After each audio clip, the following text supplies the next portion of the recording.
Abra sua Bíblia juntamente comigo. No Evangelho escreveu Mateus. Louvado seja o Senhor. Evangelho escreveu Mateus, capítulo de número 7. Nós temos meditado sobre as parábolas do Senhor Jesus Cristo. E hoje eu gostaria de falar de uma das que eu mais gosto, particularmente. A parábola dos dois fundamentos, capítulo 7 e o versículo de número 24. Capítulo 7 e o versículo 24. Com essa palavra, também saúdo a todos que nos visitam. Bem-vindos em nome do Senhor Jesus Cristo. Amém? Estamos sentindo falta de muitos irmãos, porque estão ou em retiro, ou estão tirando umas férias, aproveitando aí o feriadão.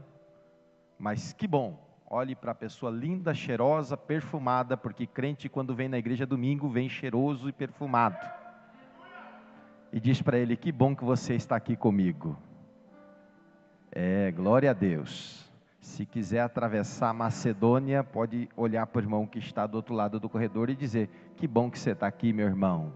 Amém? Graças a Deus. Todos acharam, digam aleluia. Todo aquele, pois, que escuta estas minhas palavras e as pratica, assemelhar-o-ei ao homem prudente, que edificou a sua casa sobre a rocha. Desceu a chuva, correram os rios, assopraram ventos, combateram contra aquela casa e não caiu, porque estava edificada sobre a rocha. E aquele que ouve estas minhas palavras e não as cumpre, compará-lo-ei ao homem insensato, que edificou a sua casa sobre areia, e desceu a chuva, correram os rios, assopraram os ventos, combateram contra aquela casa, e caiu. E foi grande a sua queda. Largue a sua Bíblia sobre o seu assento, feche os teus olhos, põe a mão sobre o teu coração. Oramos ao Senhor nesse instante. Eterno Deus, Pai que está nos céus, santificado seja o teu nome. Venha a nós o teu reino, seja feita a tua vontade, assim na terra como é feita nos céus. O pão nosso de cada dia nos dai hoje. Perdoa as nossas dívidas, assim como nós perdoamos os nossos devedores. E não nos deixe, Senhor, cair em tentação, mas livra-nos do mal. Pois teu é o reino, teu é o poder, tua é a glória para sempre. Nesse instante, eterno Deus, Pai amado, através de Jesus Cristo, nós vamos estar, Senhor, junto com os teus filhos, ouvindo aquilo que o Espírito Santo vai direcionar aos nossos corações, porque somente tu, Senhor, é que conhece os nossos corações. A tua palavra diz que, Senhor, tu pesa os corações e esquadrinha o pensamento do homem. Então, nesse instante, Senhor, segundo a necessidade de cada vida e cada coração que aqui se encontra, encontra ele, encontra ela, Senhor, e vem de encontro à sua necessidade, mas que a mais profunda, a mais preciosa das necessidades, seja ele ter um encontro especial contigo, e que ele venha, Senhor, crer para a salvação, não uma fé apenas para receber bênçãos, não apenas uma fé para receber algum milagre, não apenas uma fé para receber alguma cura, mas a fé que salva todo aquele que em ti crê. Então nessa hora, Senhor, vai de encontro a esse coração, sara essa vida, Senhor. Oh, aleluias. Se tem mais alguém que está sentindo a presença dEle aqui nesse lugar, glorifica o nome dEle, exalta o nome dEle, adora o nome dEle. Eu sinto a presença dEle aqui, aleluia. Shalá sobrehévias, ribe candá sobrehévias. Oh, aleluias. Sente adorando Ele, sente glorificando o nome dEle. Aleluia, Jesus. Eu gostaria que você nessa noite, não porque sou eu que estou ministrando a palavra do Senhor, eu não sou nada, irmãos. Se eu estou aqui nessa noite, é porque Deus, pela sua infinita graça, bondade e misericórdia, me dá essa oportunidade. Se fosse pelo meu coração humano, eu estaria muito longe desse altar. Se fosse pelos meus projetos, presbítero Fábio, nem em Pelotas eu estaria. Mas porque não sou eu que mando, é Ele que manda. Eu não sou pastor porque eu não tive opção de trabalhar em outra coisa, meu irmão. Eu não sou pastor porque eu não tenho o que fazer. Eu sou pastor porque um dia eu disse: está bem, Senhor, eu entendo que não é o meu querer, mas é o teu querer. Tem muita gente que é pastor porque não tem opção na vida, então ele diz: eu vou abrir uma igreja para que quem sabe eu tenha o sustento da minha casa e possa ter uma vida boa. Isso não é ser pastor. Sabe que a Bíblia chama essa pessoa mercenário? Não sou eu, é a Bíblia. Quem entendeu, diga amém. Então não é porque eu estou aqui, esqueça que eu estou aqui. Se quiser até fechar os olhos, porque eu duvido que você durma nessa palavra, e ouvir o Espírito Santo ministrar o seu coração nessa noite, você pode até fazer isso. E hoje eu não vou pedir para ninguém tocar no ombro de ninguém, queridos, porque eu tenho certeza que se você não for tocado pelo Espírito Santo através da palavra, porque é impossível, irmãos, Ele está presente no lugar e não for ser sentido.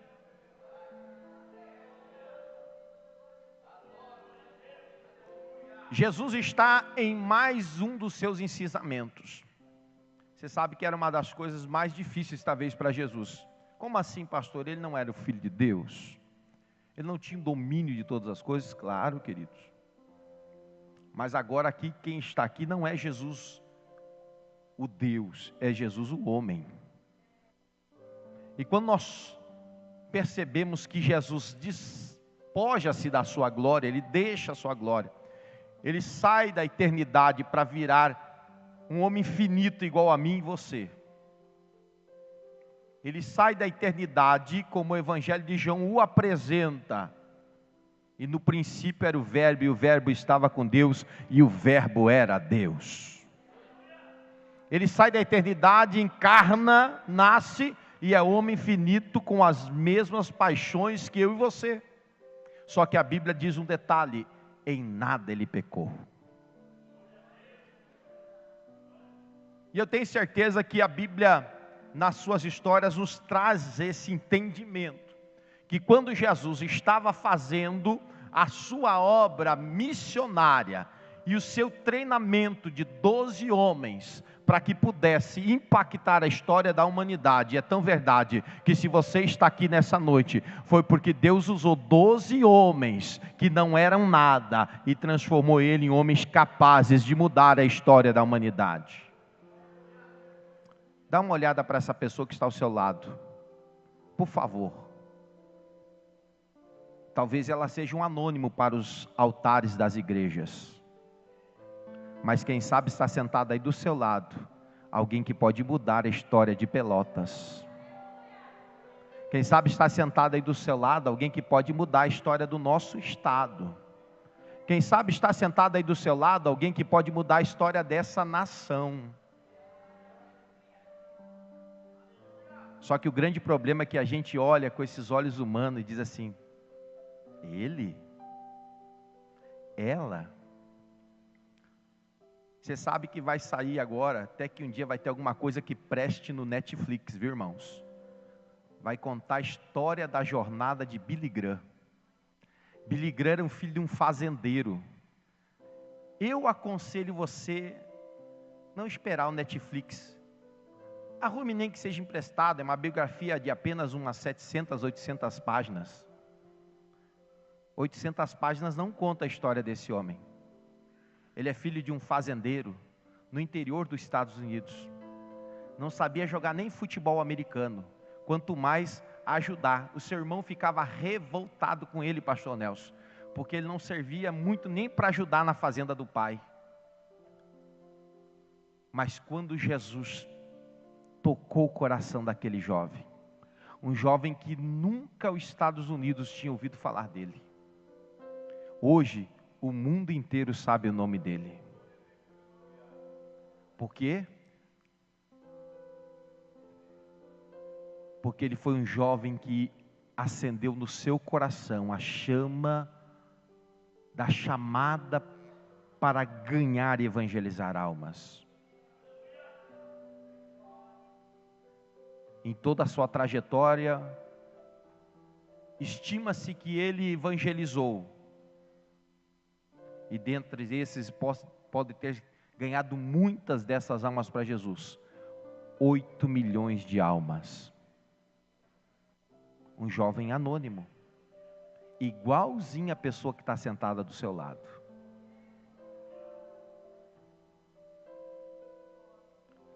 Qual é a diferença, pastor? É isso que eu quero ver com você hoje. Jesus, ele chega na sua história como alguém anônimo, mais um mancebo, mais um jovem na sua história. Mas ele começa então a desenvolver-se, nasce numa casa em Belém, cresce, aprende os seus costumes, é instruído pelo seu pai. Para mim, em particular, foi um tempo de grande espera. Às vezes Deus tem um chamado com a nossa vida, e nós queremos que aconteça já. Jesus foi 30 anos de espera para começar um ministério, já pensou? Quantas revelações não se passaram pela sua cabeça nesses 30 anos? Quanto ele não aprendeu do próprio Pai Celestial? É tão verdade que aos 12 anos, quando ele é deixado por seus pais em Jerusalém, involuntariamente, seus pais retornam depois de 2 dias, porque as famílias viajavam em grupo. Era um vilarejo inteiro que saía e ia para Jerusalém. Era tio, tia, né? É a mesma coisa que os irmãos do Pestano que saem para viajar, irmãos. Faz excursão, né? A gente sentiu a falta deles no domingo passado, eles foram viajar no fim de semana passado. Dá um buraco na igreja, irmãos, né? E o caso de Jesus foi a mesma coisa, era família, tios, tias, avós, avós. Quando deram-se por conta, não está com o tio fulano de tal? Não está com o Beltrano fulano de tal? Não está. Ficou em Jerusalém. Quando chegaram de volta, depois de 2 dias de caminhada, estava onde Jesus? No templo. Conversando na mesma altura que os doutores, os rabinos, especialistas na lei. Chegou Maria, sempre muito afoita, a irmã Maria. O que você está fazendo, menino? Eu estou tratando assuntos de interesse do meu pai. Naquele instante, talvez Maria ficou não entendendo. E ele estava falando de quem? Daquele que tudo fez. Jesus sempre foi um especialista em ensinar desde a meninice. Eu tento imaginar as reuniões de adolescente dele. Devia ser uma coisa tremenda, né? Eu lembro quando nós éramos criança, nós não tínhamos esse negócio de sair para a escolinha, né, Marco? Mas tinha ali, eu me lembro carinhosamente da minha infância, muito gostosa, melhor do que a minha adolescência, mas a minha infância foi muito gostosa. Eu tinha bons amigos na minha infância. Pena que muitos deles não estão aqui comigo, mas toda vez que eu encontro eles na rua, eu digo: eu estou te esperando. E nós tínhamos uma lanchonete de madeira ali no pátio da igreja. Ali era o nosso lugar de culto. E nós fazíamos a escalinha. Hoje é o pregador fulano de tal, hoje o dirigente é o fulano de tal, hoje o Alessandro e o Sandro, que tocavam violão já, cantava a dupla mirim. Aí eles faziam louvor com o irmão da Rosa, e cada um tinha a sua escala. E ali nós fazíamos o nosso culto. Nós não tinha celular, não tinha YouTube. As nossas brincadeiras eram saudáveis, aventureiras. Eu estava hoje em Arroio do Padre, eu vou abrir um parênteses aqui para você entender. Você vai entender, mas o que tem a ver isso com a mensagem, pastor? Tudo a ver. Olhe para a pessoa que está no seu lado e diga para ela e me ajude a pregar. Tudo que você faz na sua vida é uma construção. Tudo que você realiza na sua vida é uma construção. E eu estava no Arroio do Padre, fui convidado para almoçar numa comunidade. Lá é assim, se você não prestigia o trabalho dos outros, os outros não prestigiam o seu. Então você tem que ir lá bater cartão, né? E foi muito gostoso, eu não conhecia a região. Fui lá, almocei com os irmãos da nossa igreja também que estavam lá. E o meu filho que está aqui, né, queria ficar dentro do carro. Aí a gente não deixou. Não, por que você quer ficar dentro do carro? Aí que ele fez, pegou o celular, sentou na bica da pedra que tinha lá, e adivinha, ficou brincando no celular. Aí eu olhei para o Eliel que estava comigo, foi também um amigo de infância, e eu dizia: nós no nosso tempo ia estar parado aqui, em cima de uma pedra, quando nós íamos para uma festa na colônia, presbítero Fábio, a mãe só sabia quando a gente chegava, e quando ia embora, porque a gente entrava nas lavouras de milho, a gente descia aquelas ladeiras correndo de braço aberto que parecia um avião, né? Era uma coisa insana, porque você tinha que descer toda a ladeira, mas o gostoso era descer a ladeira, as pernas perder o rumo, e depois você tinha que subir a ladeira, mas a gente subia dando risada.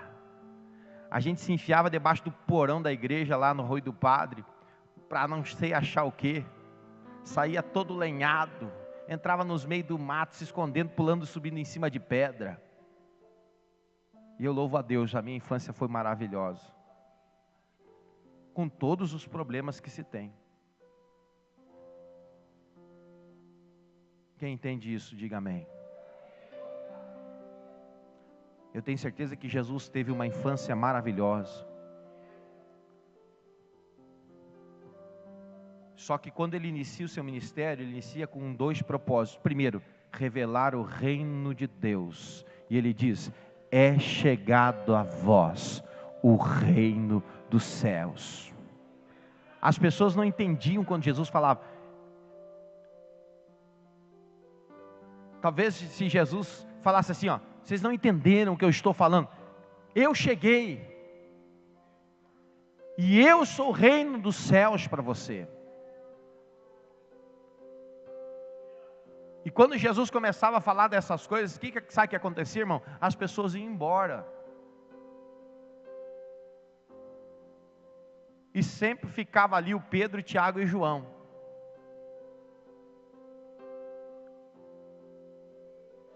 E ele trazia revelações tão poderosas como essa do capítulo 7. É tão verdade que o capítulo 7 tem um versículo que eu tenho certeza que a grande maioria que aqui está conhece, que é o 7:7. Talvez você não lembre o número e o versículo, mas ele diz lá, e você agora vai saber: pedi e dar-se-vos-á.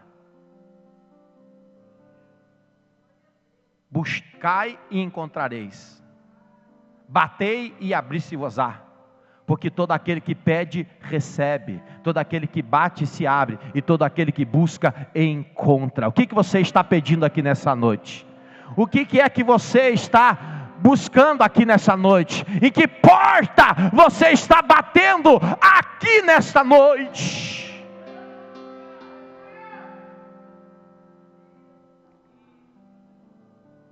Oh, aleluia! Então Jesus chama as pessoas para si e começa a instruí-los. E ele diz para aqueles que o escutam, a sua assistência, ele diz: ei, preste atenção no que eu vou falar para você. Talvez Jesus usava essa expressão. Eu vou dizer para você uma coisa: eu estou aqui durante esses anos todos, esses 3 anos, dizendo para vocês palavras. Eu estou ensinando vocês palavras. E o mais importante não é qualquer palavra, é a minha palavra.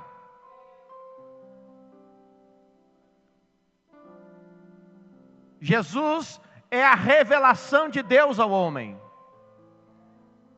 E ele diz assim, ó: você que ouve. Ei, tem alguém que não é cristão aqui? Faça o sinal com a mão. Tem alguém que não é? Bem-vinda, minha querida.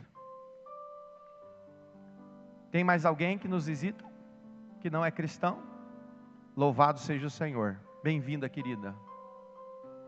Mas você sabe que quando Jesus fala essa palavra, Ele não está falando uma palavra para quem não conhece. Eu vou falar uma coisa muito forte aqui para você. Jesus não veio pregar a palavra aos desconhecidos.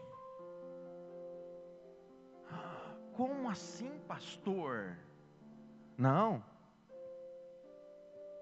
Jesus veio pregar a palavra para aqueles que conheciam. É tão verdade que ele diz para uma mulher na Fenícia, para você entender onde é hoje, é naquelas lindas praias do mar Mediterrâneo,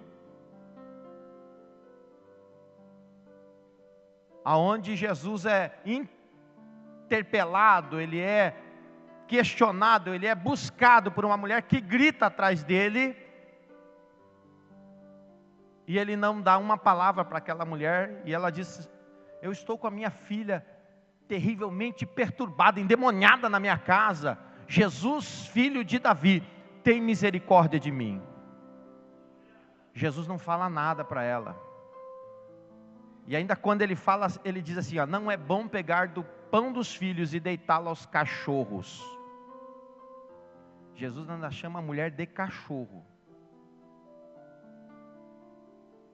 A mulher muito sábia, ela podia ter saído dali revoltada, ela podia dizer assim: machista! Preconceituoso! Vou denunciar você nos direitos humanos.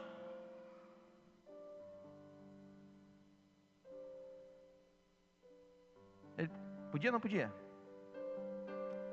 Sabe o que ela falou? Meu Senhor. Jesus chama ela de cachorra. E não é funk, viu, irmãos? Porque quando é funk chama a mulher de tudo e ninguém fala nada. Ah, é cultura.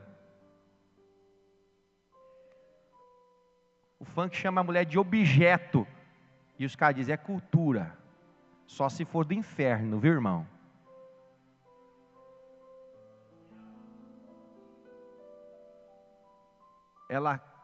Eu tenho certeza que ali foi uma inspiração de Deus, irmãos. Porque a Bíblia diz que quem se humilha, Deus exalta. Nós somos de uma geração que não gosta de se humilhar. Nós somos de uma geração que não gosta de se render. Nós somos de uma geração rebelde. Nós somos de uma geração orgulhosa. Nós somos de uma geração insensível. Nós somos de uma geração que não sabe honrar. Nós somos de uma geração desobedientes a pais e mães, a patrões. E nós somos pessoas nos nossos dias que nós não nos sujeitamos e não nos submetemos à autoridade superior. Aquela mulher disse: meu Senhor.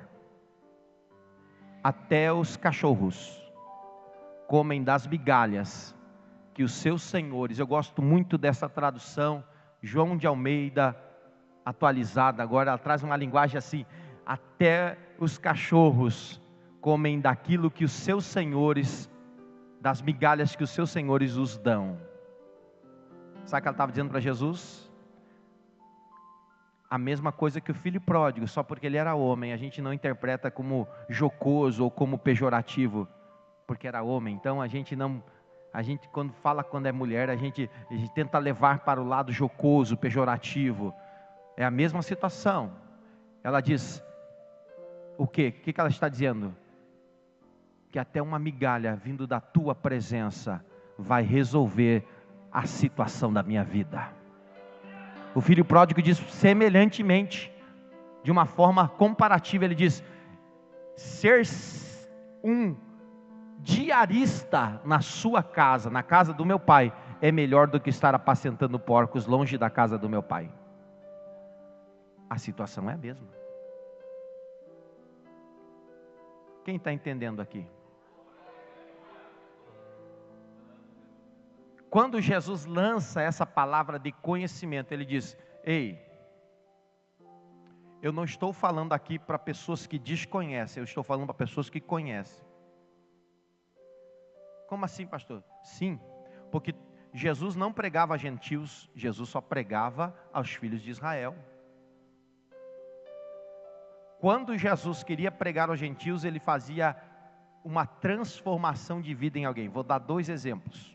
Primeiro, quando Jesus quis entrar em Samaria para pregar o evangelho do reino de Deus, não foi ele que pregou, foi uma mulher, da qual é tão verdade isso que no mesmo capítulo você vai ver, um pouquinho antes, que Jesus precisava posar uma certa feita em um vilarejo samaritano, mandou a Tiago e João. Tiago e João foram, e literalmente, eu vou usar aqui uma palavra do gaúcho, correram eles do vilarejo, eles voltaram possuídos, se é que existe uma ira santa. Chegaram para Jesus, pastor Nelson, e perguntaram, mestre, permita-nos fazer como Elias, e ordenemos que desça fogo do céu, e consuma essa vila. João, discípulo do amor, queria tocar fogo na vila inteira. Pastor, tem isso na Bíblia? Tem, irmão? É só ler. Vou dar até hashtag vai a dica. Tem histórias fenomenais na Bíblia. Jesus olha para eles e diz, eu não vim para matar os homens, mas vim para salvá-los. Passado um tempo depois, ele diz para os seus discípulos, quem estava aqui quando eu preguei sobre isso? É necessário passar por Samaria. Lá meio-dia ele tem um encontro com aquela mulher, transforma a vida dela e transforma ela numa pregadora de Samaria. É tão verdade que passado 2 dias os homens disseram, ô mulher, não é mais pelaquilo que você tem falado, mas sim pelaquilo que nós temos visto e ouvido. João capítulo 4. Quando Jesus queria pregar do outro lado do mar da Galileia, vou dar um exemplo para você. Cheguemos aqui na praia do Laranjal, na nossa querida cidade de Pelotas. Do outro lado está Rio Grande. Consegue enxergar todos isso, amém? Jesus morava na cidade de Cafarnaum. O outro lado da Galileia, do mar da Galileia, era uma região chamada região das 10 cidades. Dentre as 10 cidades havia uma cidade chamada Gadara. É tão verdade que por vezes o mar da Galileia é chamado de mar de Genezaré. Certa feita Jesus sai de Cafarnaum, vai atravessar o mar da Galileia e ele dorme no barco. Quando ele dorme no barco, se levanta uma grande tempestade e os discípulos começam a ficar apavorados. Estavam em torno de 3 barcos e eles começaram a dizer, como é que ele consegue dormir? Será que ele não percebe? Será que ele não vê que nós vamos perecer? Então eles acordam Jesus no barco. Jesus levanta-se, a Bíblia diz que ele repreende o vento e ele repreende o mar. Os discípulos ficam atônitos e dizem: quem é este que até o vento e o mar lhe obedecem? Eu tenho a resposta para você nessa noite, meu irmão. Está escrito lá nos Salmos: quem é este? Oh, abrir portais eternos. Quem é este? Este é o Rei da Glória, o Senhor dos Exércitos. Aleluia. Ele enfrenta uma tempestade, manda o mar se aquietar, manda o vento se aquietar, sabe para quê? Para pisar no mar de Genezaré, lá do outro lado, em Gadara, aonde sai um moço com uma legião de demônios, que a Bíblia diz que ele por vezes é preso por correntes, por cordas, comia das coisas do cemitério, e você já me entendeu. E a Bíblia diz que aquela legião o leva, e ele prostra-se aos pés de Jesus. Jesus liberta aquele moço. Vem comigo. Os moradores da região das 10 cidades vieram à praia, sabe o que eles fizeram? Pediram para Jesus se retirar. Aquele moço liberto por Jesus, ele quer subir no barco, presbítero Fábio. Me deixa ir contigo. Sabe o que Jesus fala para ele? Negativo. Fica, vai aos teus e conta quão grandes coisas fez o Senhor por ti. Diz os historiadores bíblicos que quando Jesus retorna à região de Gadara, presbítero Fábio, há mais de 7.000 pessoas esperando por ele. Aquele moço não estudou teologia 5 anos como eu fiz. Aquele moço não fez um cursinho preparatório de discipulado, que muitas vezes aqui tem só o Pedro, o Tiago e o João, mas glória a Deus por eles, porque eles estão comendo do verbo vivo todos os dias aqui no discipulado. Ele não passou por um curso preparatório para o batismo, ele não fez uma faculdade especial para evangelizar, como missões de evangelização. Eu não estou dizendo que isso não é importante, eu não estou dizendo que você não precisa se preparar, mas eu quero dizer para você, o importante é você ouvir o chamado de Jesus e obedecer. Ele obedeceu, e ele ia de cidade em cidade daquelas 10 cidades dizendo: olha, eu era aquele moço que vivia nos cemitérios, eu era aquele moço que era acorrentado por correntes, eu era aquele moço que era amarrado por cordas, mas um dia pisou um galileu na praia de Gadara, e ele me libertou, ele quebrou as correntes infernais. Aleluia. Ei, olha para a pessoa que está ao seu lado e diga para ele: alguém está esperando uma palavra de você e quer saber o que Jesus fez na tua vida. Eu não sei, irmãos, pastor, não ia falar outra coisa aqui,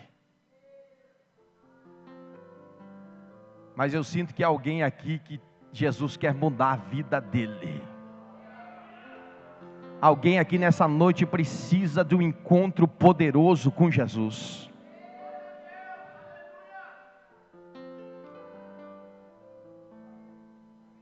Eu não sei o que é que você precisa, o que é que você veio buscar aqui nessa noite. Eu não sei o que é que porta que você está batendo. Eu não sei o que é que você está buscando. Mas eu sei de uma coisa: aquele que pede recebe, aquele que busca encontra, e aquele que bate se abre.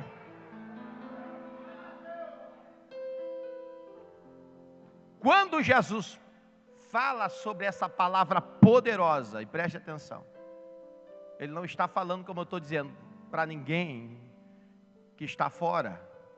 É a mesma coisa que às vezes a gente tem esses pensamentos. Eu já tive várias vezes: puxa, essa palavra aqui era para o irmão tal, pena que ele não está no culto. Não, irmão, essa palavra não é para ninguém que não esteja aqui, é para você que está aqui.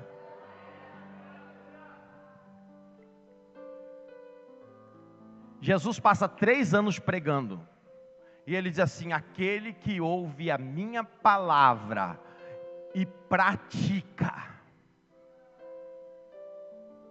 Eu comparo esse ao homem prudente. Eu gosto muito da tradução. Você vai encontrar várias traduções, o contexto é o mesmo, mas eu prefiro a palavra prudência.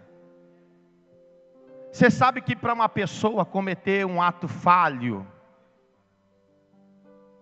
ele precisa de 3 elementos, que se encaixem em pelo menos um deles. Que ele seja negligente, que ele seja imprudente, ou que ele haja com imperícia. Vou repetir para você me entender nessa noite. Para que você cometa um ato falho, um erro, você precisa agir ou com imprudência, ou você tem que agir com negligência, ou você tem que ser imperito, ou seja, você não é perito nisso que você vai fazer. Vou dar um exemplo para você me entender. Por exemplo, aqui, irmãos, eu fiz praticamente todos esses buracos que estão aqui nas luminárias. Nós colocamos um andaime com 7 metros, 8 metros. Havia uma chamada linha viva, que a gente colocava um cinto, fechava e subia no andaime e engatava na linha viva, porque se o andaime caísse, nós ficaríamos de pendurados. O que se chama isso? Prudência. Prudência é você tomar todos os cuidados necessários para que algo não dê errado. Vou repetir. Para quem gosta de escrever, escreva. Prudência é tomar todos os devidos cuidados para que algo não saia errado.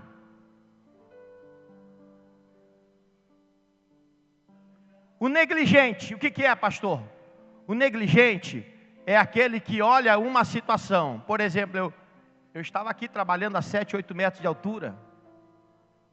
Tem até um fato muito engraçado. Eu estava basicamente nesse, vamos ver aqui, 1, 2, 3, 4, no quarto painel ali.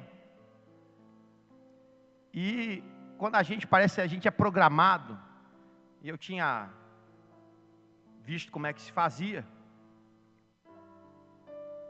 Pastor, por que o senhor fez isso? Não tinha mais ninguém para fazer? Tinha, irmãos. Era só pagar R$35 por cada buraquinho.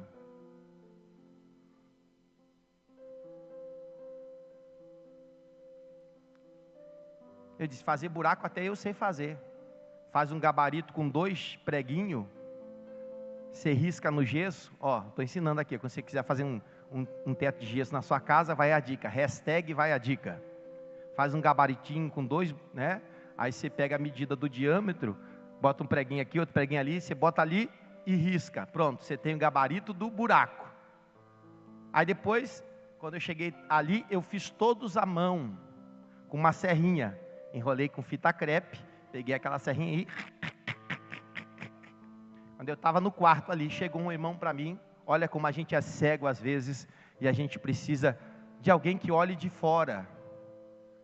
A Bíblia diz que um bom conselho, e na multidão deles, a segurança. Às vezes falta um bom conselheiro na nossa vida, né, presbítero Fábio? Chega o irmão, não vou nem falar o nome dele, porque aquele dia eu glorifiquei a Deus pela vida dele, e disse assim, por que você não chegou antes? E ele viu a eu sofrendo com aquela serrinha, e era uma coisa horrorosa. Tem 458 buraquinhos aqui, irmão. E eu já estava ali no quarto. Chega o irmão e diz assim, pastor, por que o senhor está sofrendo aí, pastor? Eu olhei para ele, sofrendo por quê, irmão? Você vai me ajudar? Não, pastor, por que o senhor não pega uma tico-tico e não faz buraco em tico-tico?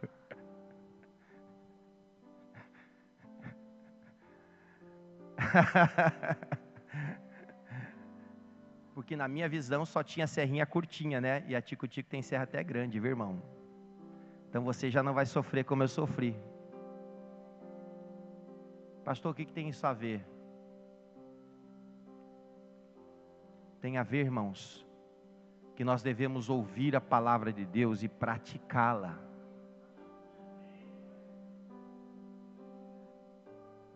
Eu seria negligente, por exemplo, se eu subisse no andaime desse, 7 metros de altura, sem nenhuma linha viva que eu pudesse enganchar, sem nenhum cinto que eu colocasse no meu corpo para me dar segurança.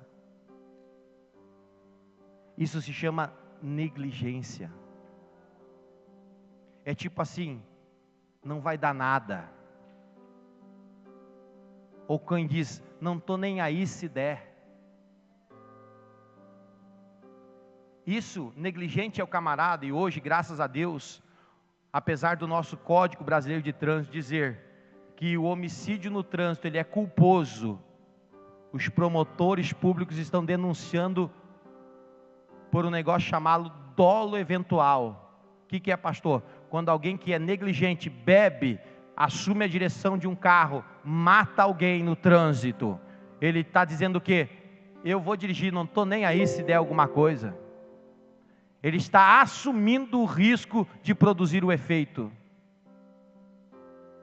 Pastor, o que tem a ver isso com a mensagem? Tudo. Como assim, pastor? Jesus está dizendo que quem escolhe o jeito, a maneira, o material que constrói a sua casa espiritual, que casa é essa? Casa na qual nós nos relacionamos com Deus. Sou eu e é você. Você sabe, queridos, eu gosto muito de uma história que é narrada por um filho do fundador das Novas de Paz da Rádio Marumbi, que talvez os mais antigos aqui ouviram muito, que era o pastor Iensen. O seu filho era chamado Daniel Iensen. Tem um vozeirão poderoso assim, locutor de rádio. E ele narra uma história muito interessante. Diz que uma certa feita, um empreiteiro nos Estados Unidos, a maioria das casas são feitas de madeira, dupladas com gesso, e se constrói assim uma cidade muito rapidamente. E havia um marceneiro, um empreiteiro que estava já prestes a se aposentar. Graças a Deus, lá havia uma previdência que funciona, não é como a brasileira. Só que o dono da empresa chegou para ele e disse assim: você passou aqui 35 anos trabalhando comigo. 35 anos de sol a sol, você estava aqui sempre, todos os dias no mesmo horário. Porque ele tinha pontualidade. Nesses 35 anos de vida, você sempre se dedicou com a maior diligência. Você sabe o que é a palavra diligência? É aquele que recebe algo para fazer e o faz com toda a responsabilidade, com todo zelo. Todas as casas que você construiu para mim preste atenção, igreja. Todas as casas que você construiu para mim nesses 35 anos, eu nunca tive uma reclamação. Porque você sempre usou material de primeira. O seu acabamento era um acabamento de primeira. Tudo que você realizava com o maior zelo, diligência. E aquele era o último dia dele, era a última casa que ele estava fazendo naqueles 35 anos. O dia seguinte seria o dia que ele estaria aposentado. Pastor Nelson, o dono da empresa, disse: eu preciso de um último favor seu. Eu preciso que você faça mais uma casa, porque esse é um cliente especial, é um cliente exigente, e você é o meu melhor marceneiro, você é o meu melhor carpinteiro, você é o meu melhor construtor, e essa obra precisa ser feita por você. Contrariado aquele carpinteiro, marceneiro, porque ele fazia, não sei se você já viu, as casas americanas são já com móveis, com tudo feito no lugar, sob medida. E ele muito contrariado, Ele diz: 35 anos eu estou trabalhando, e esse homem vem pedir ainda mais uma casa. Contra essa história, não é história, história, que ele fez aquela casa com muito desgosto. Usou, pastor Nelson, materiais de segunda categoria. Fez o acabamento de uma forma relaxada. Passado ali o prazo, ele chega para o dono da empresa e: ó, está aqui a casa que você quis. Porque ele já não tinha mais compromisso. Ele não tinha mais diligência.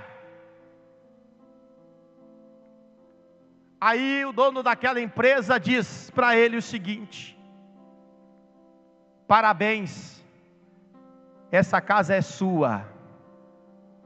É o meu agradecimento por 35 anos de trabalho que você deu para mim.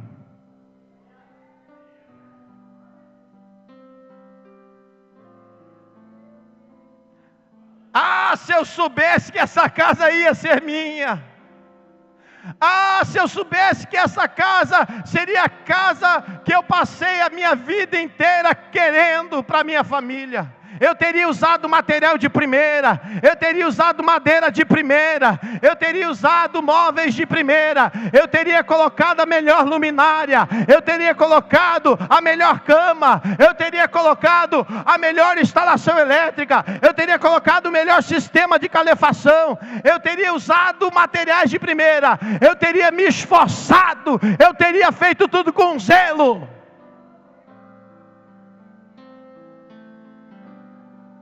Como é que é a casa que você está construindo? Jesus está falando aqui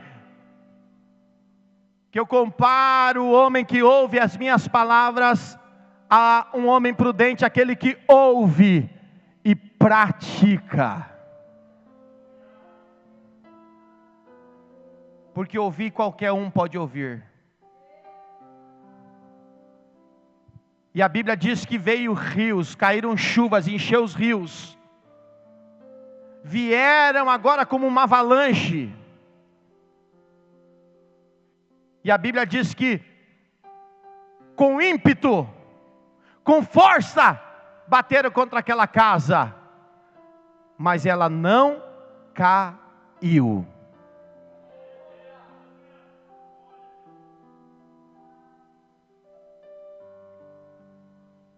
Agora Jesus fala: eu também comparo aquela pessoa que ouve as minhas palavras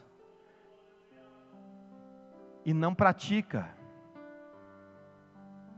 Sabe por quê, queridos?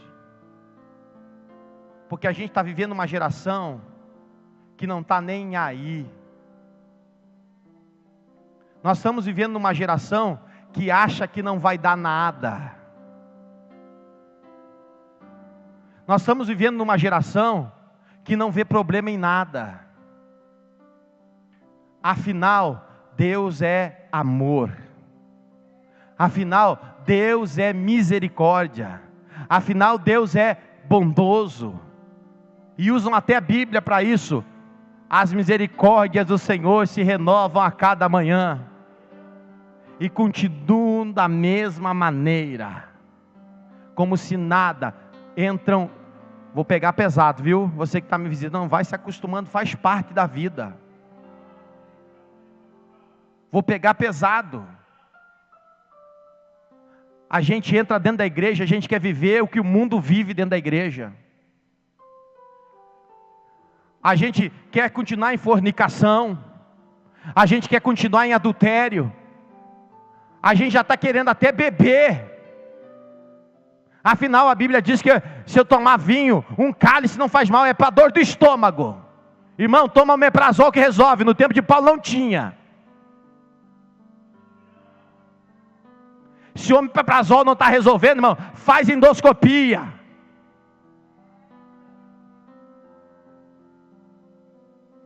A gente quer flexibilizar o céu. A gente quer fazer do céu diversidade. Ei, meu irmão, se você prestou atenção na leitura, aqui diz que Jesus compara o homem imprudente, insensato, nécio, negligente, imperito, aquele que diz que não vai dar nada. É o mesmo cara que ouve a palavra sentado no banco, só que é o cara que diz, não vai dar nada. Só que a Bíblia diz, você prestou atenção no texto? Você vai ver que a mesma luta do prudente para o imprudente, do sábio para o nécio, é a mesma.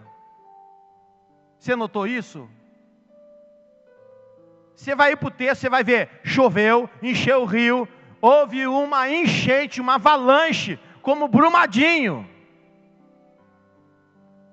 que ninguém sabe a hora que vai dar. Sabe por quê? Porque alguém negligente, ordinário, imprudente, fez uma barragem daquela e disse, não vai dar nada.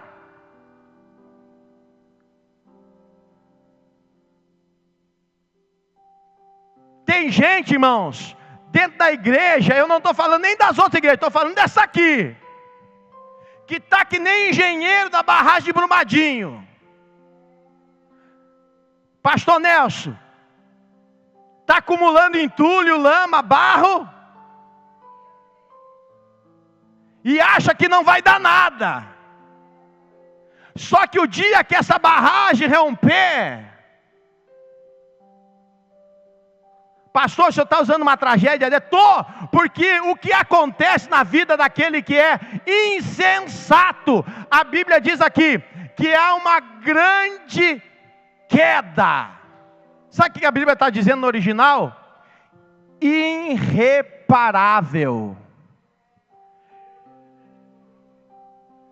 A Vale do Rio Doce, a maior siderúrgica desse país, a maior mineradora desse país, ela pode gastar os milhões que quiser, pode dar 100 mil reais para toda Minas Gerais, pode gastar quanto quiser em recuperação da ecologia daquele vale, nunca mais vai ser o mesmo. Não conseguirá retornar as pessoas que estão lá, sepultadas debaixo de 18 metros de lama. É irreparável. Ei, meu amigo, irmão, crente em Jesus com 10, 5, 2, 1 mês de crente, 20 anos de crente, não viva a sua vida de uma forma imprudente, porque você pode ter uma queda irreparável. Não sou eu que estou falando isso, é Jesus que está falando isso.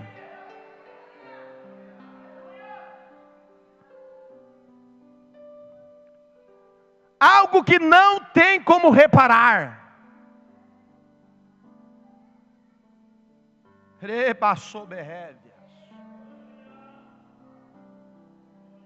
Não viva uma vida dissoluta, se dizendo viver debaixo da graça e da misericórdia de Deus, achando que você é livre agora. Eu sou livre em Jesus. Você é livre em Jesus da lei do pecado e da morte. Mas Paulo diz para você, eu deixei de ser escravo do pecado, mas passei a ser escravo de Cristo. Não vivo mais eu, mas Cristo vive em mim. A pergunta para a igreja, aproveitando que a maioria aqui é igreja: os teus atos são atos que representam a Jesus? A tua vida é uma vida que representa a Jesus? Ou a sua construção é uma construção meia boca?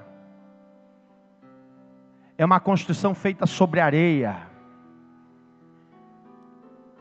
Você sabe por que o apóstolo Pedro, e eu estou encerrando essa mensagem porque o meu horário já afinou, eu prefiro passar o culto inteiro pregando e você me entender através do Espírito Santo, do que eu passar 1 hora aqui orando, intercedendo para você ser abençoado. O que adianta você ser abençoado e ir para o inferno? O que adianta você ser curado na sua carne e ir para o inferno? O que adianta você ser próspero e ir para o inferno? Que é isso, pastor? É verdade, irmão.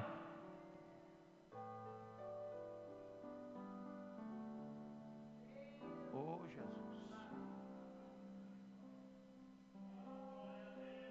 Ebrabaço berréfias.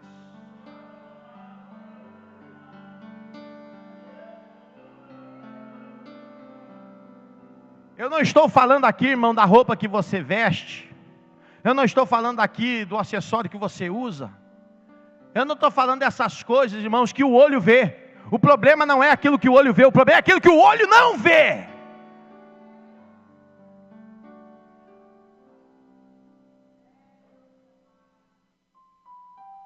Porque a minha Bíblia, a tua Bíblia que está sobre o banco, que é palavra revelada de Deus, dizem que todas as maldades que esse mundo vive, elas não procedem de outro lugar, senão do coração do homem. A prostituição, a fornicação, a bebedice, a luxúria, a lascívia, a inveja, a mentira.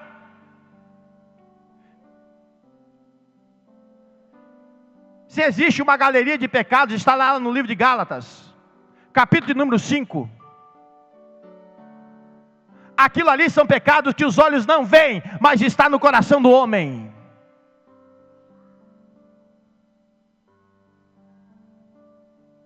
Qual é a construção que você está fazendo?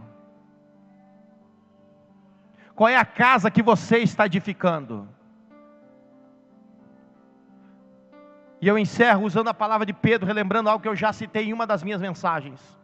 Você sabe por que Pedro ele fala que Jesus, porque há uma passagem nos evangelhos em que Jesus olha para Pedro e diz: tu és Petros. É a palavra Pedro em grego. A palavra Petros significa fragmento de pedra. Uma pedrinha pequena.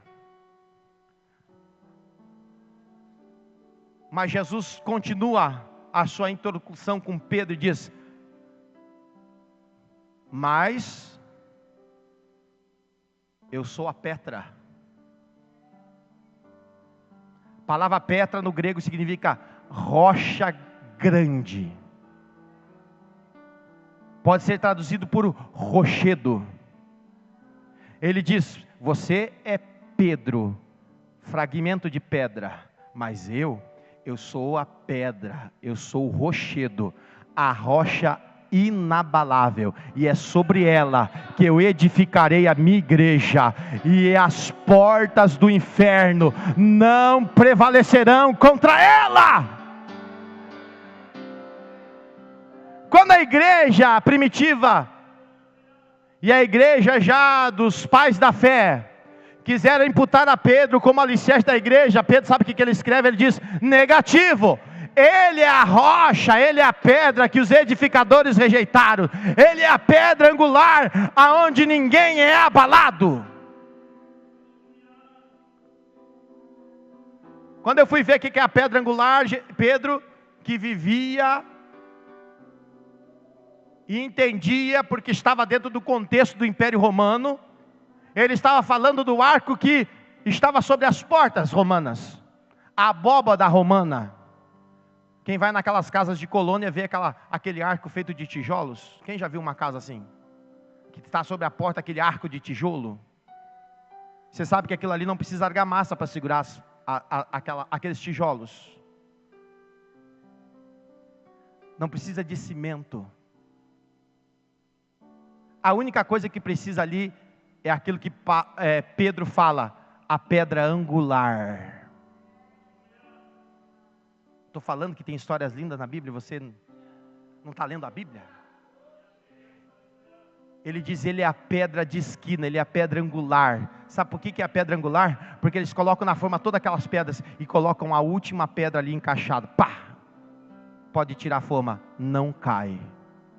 Sabe o que Pedro está dizendo, ensinando para mim e para você? Enquanto Jesus estiver no meio da nossa vida, você não cai, eu não caio. Enquanto Jesus for a nossa pedra, que nos dá força, que nos coloca em pé, que nos sustenta, a gente não cai, a gente não cai, a gente não cai, a gente não cai, enquanto nós tivermos Ele como a pedra angular, a pedra de esquina, enquanto nós tivermos Ele como o nosso alicerce, aleluia, a tua casa não cai, a nossa casa não cai, a tua família não cai, o teu ministério não cai, aleluia, o teu casamento não cai, oh aleluia. Fique em pé, queridos, eu estou encerrando. Sabe por que tem muitos casamentos caindo? Porque nesse casamento tem tudo menos a pedra angular. Sabe por que muitos ministérios estão desfalecendo? Porque tem tudo na vida desses, eles ouvem todo mundo. Ele está inscrito no canal do YouTube de tudo que é pregador nesse país. E eu não estou dizendo que isso é ruim, mas eles não passam meia hora lendo a Bíblia Sagrada. Só comem fast food espiritual. É que nem passar lá no McDonald's, no Burger King. Você passa lá, irmão, não leva 2 minutos, você está com o hambúrguer na mão. Agora, se você quer comer um lanche bom, você tem que esperar no mínimo 45 minutos. Tem gente que só está comendo fast food espiritual, irmão. Só canal de YouTube. Eu não estou falando que é ruim, irmão. Tem muito pastor bom aí. Eu assisto vários. Sou inscrito no canal de vários. Mas eu não troco eles pela palavra de Deus revelada na minha vida. E eu ainda sou crente iberiano. Eu ouço o que eles falam e vou para a Bíblia para ver se eles estão falando a verdade. Aqui é assim, irmão.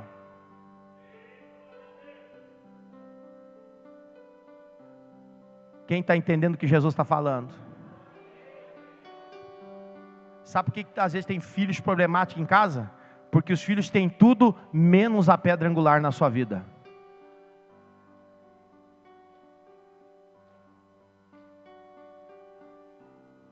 Você sabe que nossa geração é a geração dos pais que mais dão coisas para os filhos? Pergunte para minha esposa ali na saída, se você quiser tirar uma dúvida. Ela trabalhou 9 anos numa loja no Comércio de Pelotas. Mais de uma vez ela testemunhou para mim que entrava mães e pais dentro da loja, que não, desculpe a expressão, meu irmão, é só uma expressão popular, não é pejorativa. Eles não tinham às vezes o que comer. Você olhava para a roupa da criatura e dizia assim, ó, o camarada não tem nem uma boa roupa para vestir. E comprava o melhor celular para o filho. Nós somos de uma geração que abastece os nossos filhos com substitutivos. Espera aí que eu vou explicar para você. Como você não tem tempo para os seus filhos para sentar e contar nenhuma história de conto de fada, quanto mais dirá ler a Bíblia Sagrada para os teus filhos, você enche ele de presentes.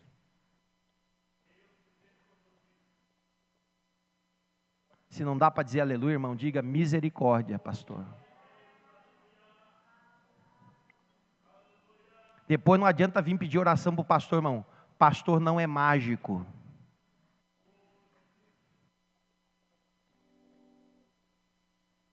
Quem está entendendo?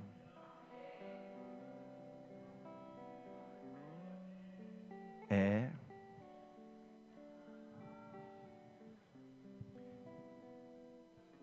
Como a maioria aqui é crente,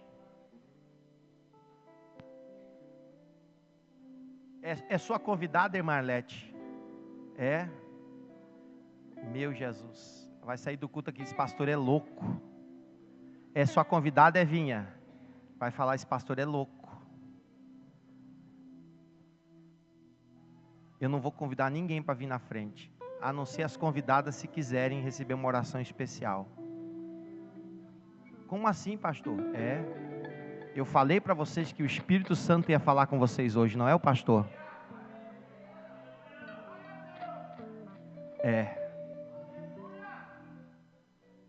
Então quem escolhe o jeito de fazer a casa, de construir essa casa, de que maneira está construindo essa casa é você. que o senhor vai fazer, pastor? Eu vou junto com você pedir a Deus que tenha misericórdia das nossas vidas. Você quer fazer isso comigo? Feche os seus olhos e põe a mão sobre o seu coração. Ninguém conhece você melhor do que você mesmo. Ninguém conhece a sua vida melhor do que você mesmo. Até hoje, você podia estar construindo errado a sua casa. Mas a partir de hoje, quem toma a decisão de construir a casa certa, do jeito certo... Ei, eu tenho mais uma revelação de Deus agora no finalzinho quente do céu. Irmão, não...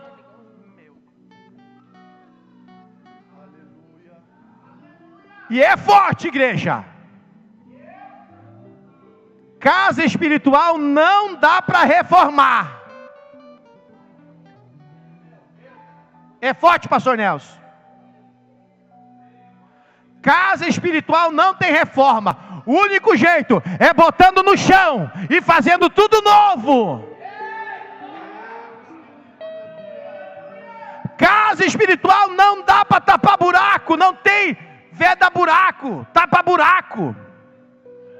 É só botando no chão e fazendo tudo novo.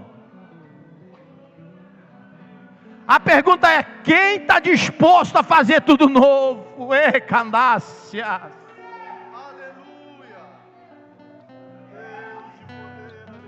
Feche os teus olhos, você que é corajoso, quer fazer tudo novo na sua vida. Eu entendi, pastor, eu já entendi o que Deus quer de mim, eu já entendi o que Deus está precisando de mim, eu já entendi o que eu preciso mudar, o que eu preciso renunciar, o que eu tenho que fazer direito, eu já entendi, pastor.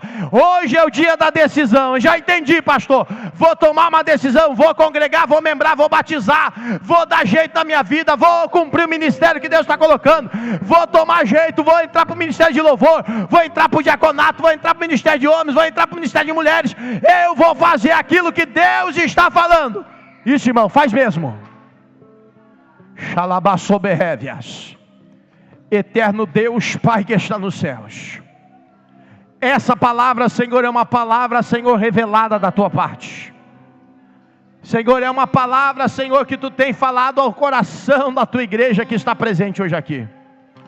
Aonde houver o coração que está tomando uma decisão, eu não sei, eu não conheço, eu não sei as intenções do coração do homem, eu não conheço as intenções do mais profundo e secreto, mas eu sei de uma coisa, Jesus: aonde houver um coração que está tomando uma decisão, seja de, Senhor meu Deus, continuar alicerçando a sua vida espiritual sobre a rocha que é Cristo. Aonde houver uma vida, Senhor, que está dizendo: Deus, fiz tudo errado, eu construí a minha casa de qualquer jeito, não dá para reformar, coloca no chão, Jesus. Ai, ai, ai. Xalabassoberrévias. Não dá para reformar, Jesus, coloca no chão e faz novo. Libiassoberrévias. Não dá para reformar, Jesus, faz novo. Oh, aleluia. Não tem conserto. Não, Jesus, não tem. Eu entendi, Jesus. Não tem conserto. Mas agora eu abro meu coração, Jesus. Eu abro meu coração para ti. Faz uma casa nova. Faz uma casa nova. Faz uma casa nova. Faz uma casa nova. Faz uma casa nova. Faz uma casa nova. Faz uma casa nova, Jesus. Aleluia. Nós abençoamos a tua igreja hoje, Jesus.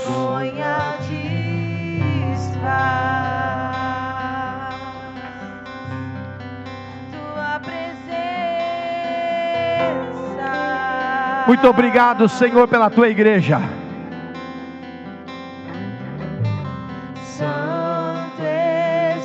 Você já recebeu o recado de Deus essa noite. Você já recebeu a palavra de Deus essa noite. É a oportunidade de Deus. Que o Senhor te abençoe. Que o Senhor faça resplandecer sobre você a sua luz. Que o Espírito Santo te acompanhe. Que o Espírito Santo abençoe a tua casa. Que o Espírito Santo abençoe a tua família. Que o Espírito Santo abençoe teus filhos, para hoje e para sempre. E todo aquele que crê, diga amém. Que o grande amor de Deus, a paz de nosso Senhor e Salvador Jesus Cristo e as consolações do Espírito Santo seja com cada um de vocês, hoje e sempre. Amém. Vire para a pessoa que está ao seu lado, cumprimente com a paz do Senhor. Diga que bom que você veio enquanto o Ministério de Louvor vai cantando. Uma boa semana a você, meu irmão. Uma boa semana.